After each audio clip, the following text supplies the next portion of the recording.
ನಮಸ್ಕಾರ ಸ್ನೇಹಿತರೆ, ಎಲ್ಲರಿಗೂ ಈ ನನ್ನ ಒಂದು ಯೂಟ್ಯೂಬ್ ಚಾನಲ್ಗೆ ಸ್ವಾಗತ ಸುಸ್ವಾಗತ. ಎಲ್ಲರೂ ಚೆನ್ನಾಗಿದ್ದೀರಾ ಅಂತ ಭಾವಿಸ್ತಾ ಈ ಒಂದು ವಿಡಿಯೋನ ಸ್ಟಾರ್ಟ್ ಮಾಡ್ತಾ ಇದ್ದೀನಿ. ಸ್ನೇಹಿತರೆ, ಈ ಒಂದು ಪ್ರಕೃತಿಯ ವಿಶೇಷ, ವಿಸ್ಮಯ, ವಿಚಿತ್ರ, ಅದರ ಒಂದು ಪರಂಪರೆಗಳ ಬಗ್ಗೆ ತುಂಬ ಜನ ಬಲ್ಲವರುಂಟು, ಬಲ್ಲದಿರುವವರುಂಟು. ಇವತ್ತು ನಾನು ಮಾತಾಡೋದಕ್ಕೆ ಹೊರಟಿರುವಂಥ ವಿಷಯ ಒಂದು ಸಸ್ತನಿಯ ಬಗ್ಗೆ. ಆ ಸಸ್ತನಿ ಪ್ರತಿಯೊಬ್ಬರಿಗೂ ಪರಿಚಯ ಇರುವಂಥ ಒಂದು ಸಸ್ತನಿ.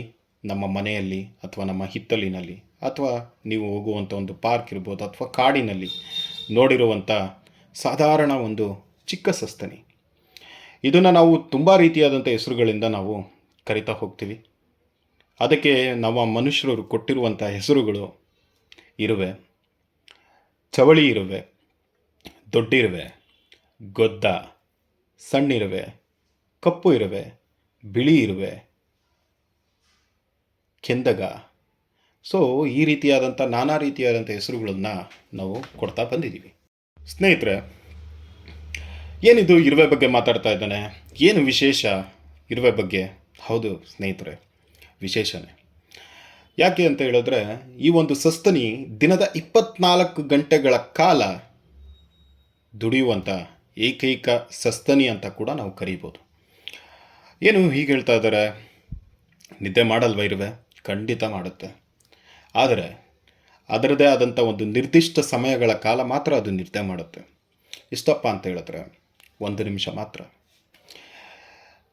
ಇರುವೆಗಳ ಪ್ರಭೇದ 13,000 ಇದೆ. ಇನ್ನೊಂದೇನೆಂದರೆ, ಇರುವೆಗಳಿಗೆ ಕಿವಿಗೂಡ ಕೇಳಿಸೋದಿಲ್ಲ, ಸೇಮ್ ನಾಗರ ಹಾವಿನ ಹಾಗೆ. ಈಗ ಒಂದು ಹಾವು ಯಾವ ರೀತಿ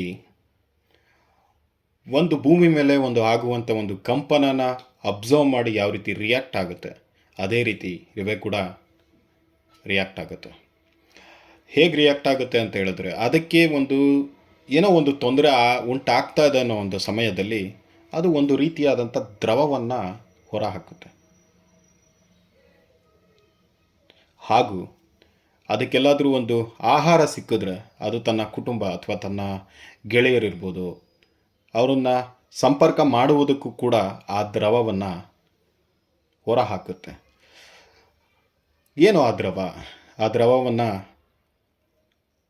ಫೆರಮೋನ್ ಅಂತ ಕೂಡ ನಾವು ಕರಿತಾ ಬರ್ತಾ ಇದ್ದೀವಿ. ಇನ್ನೊಂದೇನೆಂದರೆ, ಇರುವೆಯ ವಿಶೇಷತೆ ಏನಪ್ಪ ಅಂತಂದರೆ, ಇದು ನಮ್ಮ ರೀತಿಯಾಗಿ ಬಾಯಿಂದ ಅಥವಾ ಮೂಗಿನಿಂದ ಉಸಿರಾಡೋದಿಲ್ಲ. ಅದರ ದೇಹದ ತುಂಬ ಒಂದೊಂದು ರೀತಿಯಾದಂಥ ಒಂದು ರಂಧ್ರಗಳಿರುತ್ತೆ. ಆ ಒಂದು ಪರ್ಟಿಕ್ಯುಲರ್ ಏನು ಶ್ವಾಸಕೋಶ ಇದೆ, ಅದು ಆ ಒಂದು ಆಮ್ಲಜನಕ ಆ ಒಂದು ರಂಧ್ರದ ಮುಖಾಂತರವಾಗಿಯೇ ಇರುವೆಗಳಿಗೆ ಸಿಗುವಂಥ ಸಾಮರ್ಥ್ಯನ ಇರುವೆ ಹೊಂದಿದೆ. ಈ ಒಂದು ಸಸ್ತನಿ ಆದಷ್ಟು ಜನಗಳ ಸುತ್ತಮುತ್ತ ವಾಸಿಸೋದಕ್ಕೆ ತುಂಬ ಇಷ್ಟಪಡ್ತವೆ. ಅದರಲ್ಲೂ ಅಮೆಜಾನ್ ಕಾಡಿನಲ್ಲಿ ಇರುವಂತಹ ಕೆಲವೊಂದು ಪ್ರಭೇದದ ಸಸ್ತನಿಗಳು, ಅಂದರೆ ಇರುವೆ ಜಾತಿಗೆ ಸಂಬಂಧಪಟ್ಟಂಥ ಸಸ್ತನಿಗಳಲ್ಲಿ 2 ಹೊಟ್ಟೆ ಕೂಡ ಇದೆ ಅಂತ ಕೂಡ ಸಂಶೋಧನೆಯ ಮುಖಾಂತರ ತಿಳಿದು ಬಂದಿದೆ. ಆ 2 ಹೊಟ್ಟೆಯಲ್ಲಿ ಒಂದು ಹೊಟ್ಟೆ ಜೀರ್ಣಕ್ರಿಯೆಗೆ ಸಹಾಯ ಮಾಡಿದ್ರೆ, ಇನ್ನೊಂದು ಹೊಟ್ಟೆಯ ಭಾಗ ತನ್ನ ಒಂದು ಆಹಾರವನ್ನು ಶೇಖರಣೆ ಮಾಡೋದಕ್ಕೋಸ್ಕರ ಉಪಯೋಗಕ್ಕೆ ಬರುತ್ತೆ.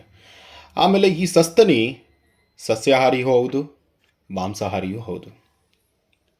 ಹಾಗೂ ಇದರ ಒಂದು ಕಾಲಾವಧಿ 5 ವಾರಗಳಿಂದ 2 ರಿಂದ 3 ವರ್ಷ ಅಂತ ಕೂಡ ಸಂಶೋಧನೆ ಮುಖಾಂತರ ತಿಳಿದು ಬಂದಿದೆ.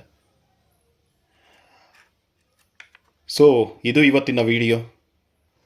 ಎಲ್ಲರಿಗೂ ಇಷ್ಟ ಆಗಿದರೆ ದಯವಿಟ್ಟು ಸಬ್ಸ್ಕ್ರೈಬ್ ಮಾಡಿ, ನಿಮ್ಮ ಅನಿಸಿಕೆ ಅಭಿಪ್ರಾಯನ ಕಮೆಂಟ್ಸ್ ಮುಖಾಂತರ ತಿಳಿಸಿ ಅಂತ ಹೇಳ್ತಾ ಈ ಒಂದು ವಿಡಿಯೋನ ಮುಗಿಸ್ತಾ ಇದ್ದೀನಿ. ದೇವರೆಲ್ಲರಿಗೂ ಒಳ್ಳೇದು ಮಾಡಲಿ. ಜೈ ಹಿಂದ್, ಜೈ ಕರ್ನಾಟಕ ಮಾತೆ.